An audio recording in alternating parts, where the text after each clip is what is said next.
Let's begin this problem by making a sketch of what's going on. So they tell me that the point -4, 3 is a point on the terminal side of an angle. So what's going to be important is to know what quadrant the point -4, 3 is in. I don't need to graph this any more accurately than that. I just need to know that the point -4, 3 would be somewhere here in quadrant 2.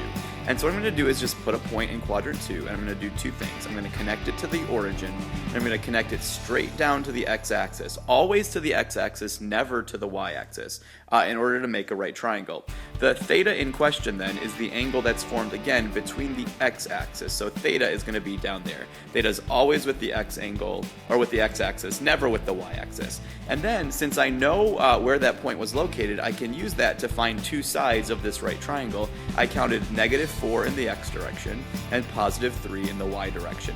This problem from here is going to be very similar to what we've done before, so a lot of this will feel like review. In fact, the only new part to this problem, the only thing that we're kind of interested in, is the fact that sometimes my sine, cosine, or tangent could be negative. So what I'm going to do is find that missing side, the hypotenuse in this case, by doing the Pythagorean theorem.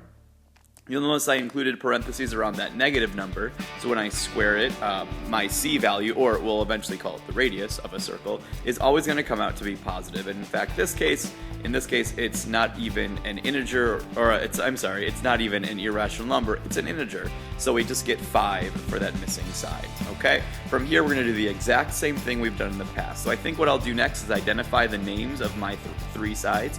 We already labeled the hypotenuse, or we identified it. The opposite side is going to be the 3 over here. And then the -4 is going to be my adjacent side. Again, this problem should feel very familiar to you other than the fact that we're going to have negatives in some of our ratios. Okay, so let's find the sine, cosine, and tangent by using Sohcahtoa. The sine is the opposite side over the hypotenuse, so 3/5. And the cosecant is just the reciprocal of that, so 5/3. The cosine is the part of Sohcahtoa, so adjacent over hypotenuse. That's going to be -4 over 5. So there's our first example of a cosine being negative. The secant's going to be the reciprocal of that. And even though it's the 4 that's negative in that first fraction, I like to just make it -5 over 4. It looks weird if it's 5 over -4, in my opinion. So either way, it stays a negative. And then finally, tangent is the opposite over the adjacent. So again, I'm going to leave the negative just in the top. So -3/4, and then the reciprocal of that for the cotangent would be -4/3. So the exact same thing we've done in the past, other than we have negatives now as answers. And then one quick thing to note down here, watch what happens when we do sine divided by cosine. Just an interesting thing to note for what's going to be coming up pretty soon. So my sine ratio was 3/5.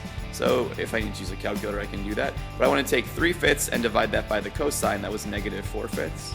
And if I do that on a calculator, if I'm not sure to do that by hand, it comes out I come out with an answer of -3/4, which turns out is the same thing as the tangent. And so this, what we just found out then was if I do sine divided by cosine, I find out what the tangent was. This will be, I don't know if you think it's interesting, but kind of an interesting thing for what's coming up.